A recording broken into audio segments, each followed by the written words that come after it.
Our big focus, the first Quad ministerial meeting of Australia, India, Japan and the United States since Donald Trump took office was held on Tuesday. A joint statement released after the meeting confirmed that officials from the four nations will meet regularly in the coming months to prepare for the next Leaders Summit, which will be hosted by India. The meeting, hosted by US Secretary of State Marco Rubio on his first day in office, saw foreign ministers from all four countries, as you can see on your screens, reaffirming their opposition to any unilateral actions aimed at changing the status quo through force or coercion. Now, their statement also emphasized their shared commitment to a free and open Indo-Pacific, reflecting concerns over China's expanding influence in the region. Well, with Trump beginning his second term, analysts suggest countering China will be a key focus. But for further clarity, we have with us live from Washington, D.C., Voice of America's correspondent Jessica Stone joining us. Thanks so much, Jessica, for making time for us on NDTV. Jessica, is the Quad's strategy likely to change under this renewed leadership?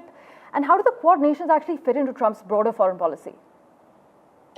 Well, I think your assessment is right that this is really about countering China. And actually, I think one of the things we'll be looking for over time is whether Marco Rubio, who has a very anti-China, hawkish stance on China, continues to sharpen the focus of the Quad on countering China. You know, it's sort of been implicit but not explicit as a goal of these four countries. And one of the things I'm watching for is how explicit he will make it over time. Certainly, this is very significant. This is the first bilateral meeting that this Secretary of State had. And almost hours after taking office, he held these meetings all afternoon here in Washington, D.C.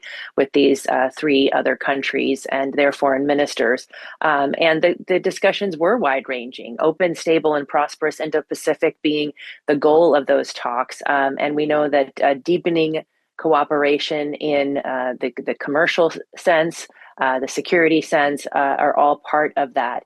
And as well, I would add that what we got from Australia is an even finer point than we heard from the minister from India, which is, we quote, also strongly oppose any unilateral actions that seek to change the status quo by force or coercion.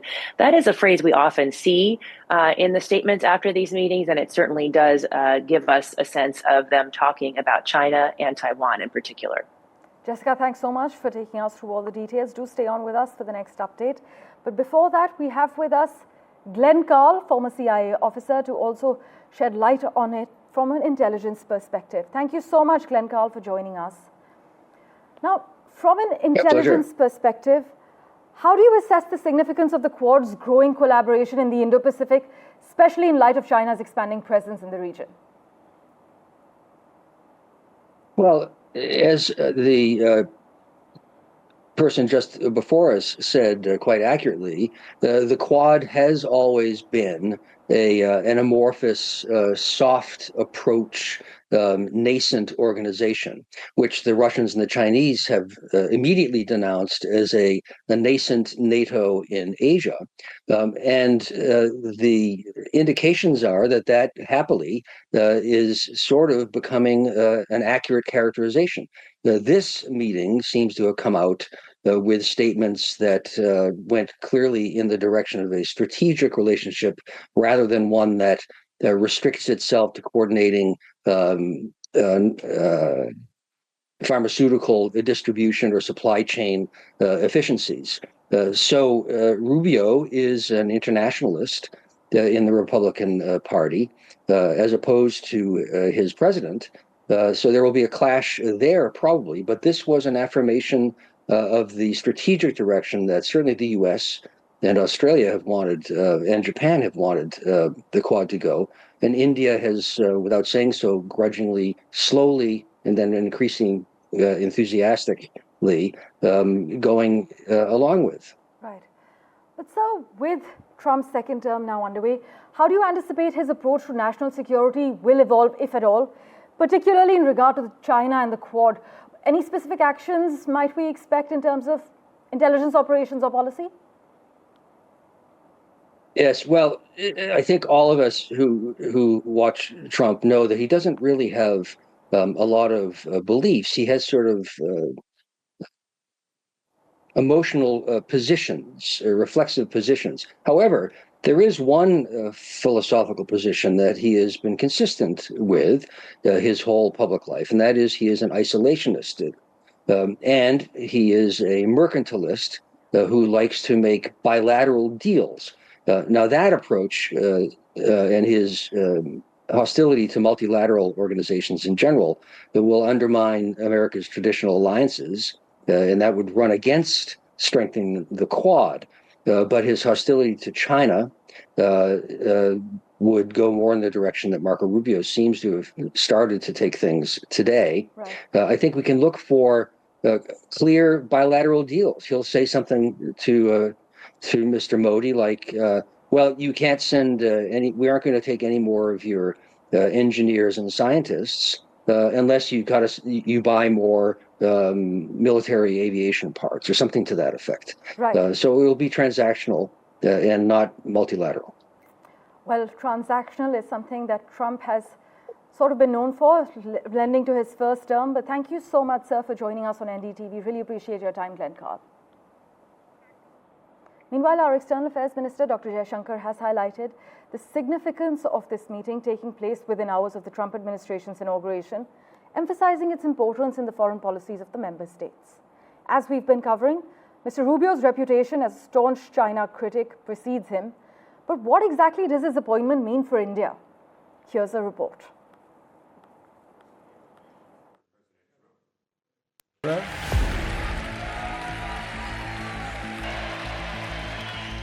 Marco Rubio, the 53-year-old senator from Florida, has officially taken over as the U.S. Secretary of State.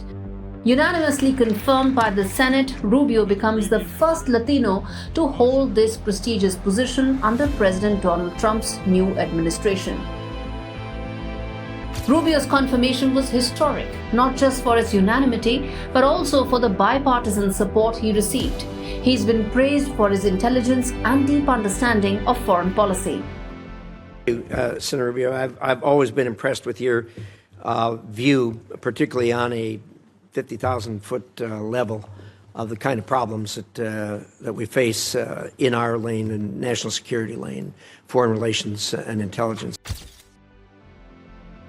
Rubio's reputation as a staunch China critic precedes him.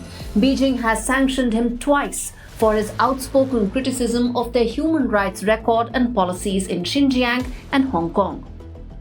It's China and the risks they pose. I'm not sure in the 240-some-odd-year history of this nation we've ever faced a competitor and potential adversary of this scale, scope, and capacity.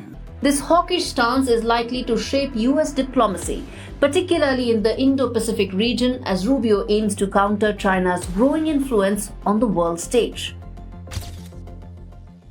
India in and of itself is a nation with incredible potential, and there's incredible potential in our bilateral relationship. Rubio's connection with India aren't new. His legislative record and public statements show a consistent effort to deepen ties between Washington and New Delhi.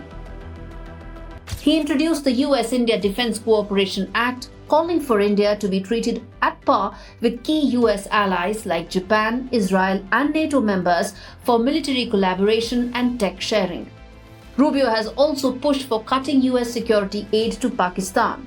His strategic vision places India at the heart of the US Indo-Pacific strategy, focusing on defense, trade, and technology partnerships to counter China's growing influence. Rubio believes aligning with India's expertise would strengthen global democracy's ability to compete with authoritarian regimes like China. Rubio's bond with India extends beyond diplomacy to his engagement with the Indo-American community. Florida is home to a large and vibrant Indian diaspora, and Rubio has worked hard to build bridges with this influential group. With Rhythm Arcadia, Bureau Report, NDTV World. And just after a day that Trump issued an executive order declaring that the US Constitution no longer grants birthright citizenship to people born on American soil, Arizona's Democratic leaders are pushing back in a lawsuit that aims to nullify the action, lambasting it as unconstitutional. In fact, in a two-pronged strategy, the Grand Canyon state joined Washington and Illinois in filing a lawsuit against Trump and the United States government in a Washington state federal court, while 18 other states, San Francisco and Washington, D.C., filed a similar lawsuit in a Massachusetts federal court. Jessica Stone from VOA is still with us for the latest on this. Jessica, so Democrats are now increasingly criticizing Trump for attempting to erase this constitutional protection he has no power over, is what they assert. And now many are criticizing the move to end birthright citizenship as un-American. Yeah, they're saying that it's literally prevented in the Constitution, and that's the grounds upon which at least the first lawsuit that was filed by 18 states and 2 cities was filed today in federal court. They argue that birthright citizenship is protected under the 14th Amendment of the U.S. Constitution, that it's literally automatic for children born to non-citizen parents inside the United States, and that neither the president nor the Constitution has, or the Congress has, any constitutional authority to revise it. And 4 other states also filed a second lawsuit along these lines as well today in the Western District of Washington.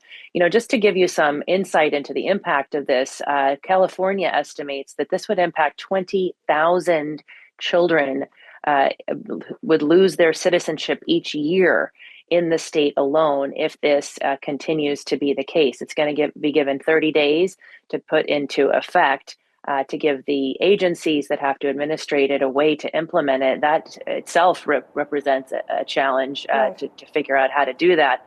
But the crux of it is that this is presidential power versus the Constitution. And I think it's important to remember that we have a leader in the United States who's a negotiator, and he often starts in a very wild section of negotiation to get to another location. And that certainly we have to bear that in mind as we watch these things unfold. Thank you so much, Jessica, as always, for joining us with the latest. We will, of course, revert to you for regular updates. Meanwhile, the World Health Organization expressed regret over the US decision to withdraw from the organization. We have a reaction from the WHO. Listen in.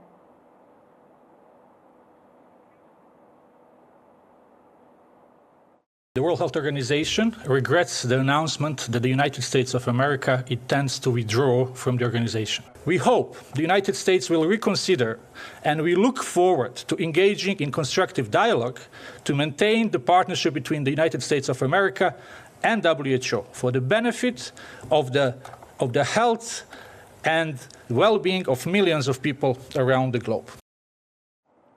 By the way, Canadian Prime Minister Justin Trudeau, in sharp remarks, has said that US President Donald Trump is trying to create uncertainty in his trading partners to knock them off balance and weaken their negotiating position.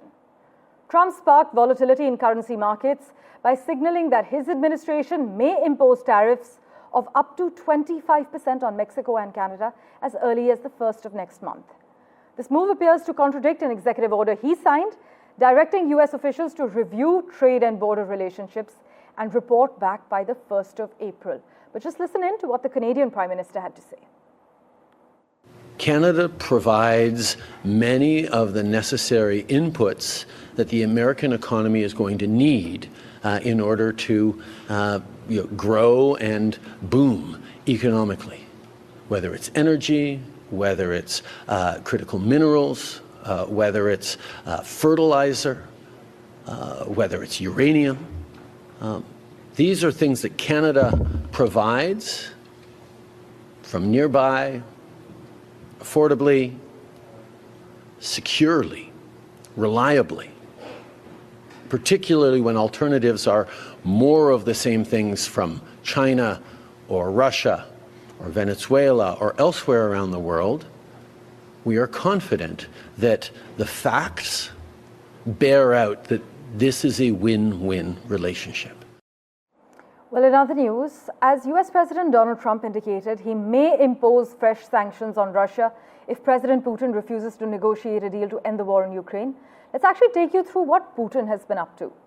The Russian president held a video call with Chinese President Xi Jinping on Tuesday, in which he proposed further developing their strategic partnership just hours after Donald Trump was sworn in as the 47th US president. China has become a major customer of Russian oil and gas and a source of key technologies amid sweeping Western sanctions on Moscow.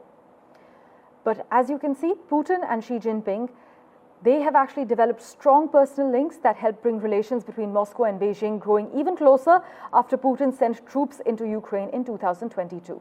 But in Tuesday's call with Xi, Putin emphasized that Russia-China relations are based on shared interests equality and mutual benefits, noting that they do not depend on internal political factors and the current international environment. News and updates continue in a moment, right after this very short break. Do stay tuned.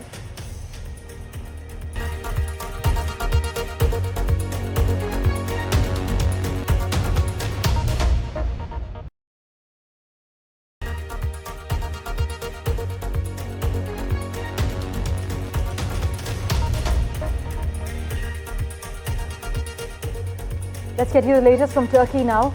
A fire raged through a 12-story hotel at a ski resort in Turkey's Bolu province early on Tuesday, killing at least 76 people, including 2 who jumped to escape the flames.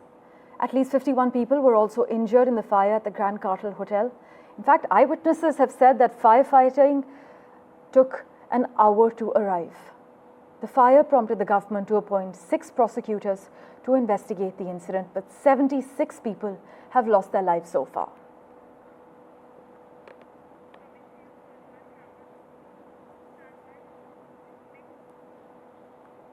Let's switch tracks now.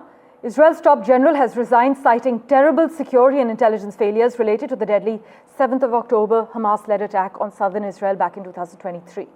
Lieutenant General Herzi Halevi is the most senior Israeli official to resign over the security breakdown when thousands of Hamas-led fighters stormed from Gaza and attacked military bases, kibbutzim, and a music festival in southern Israel.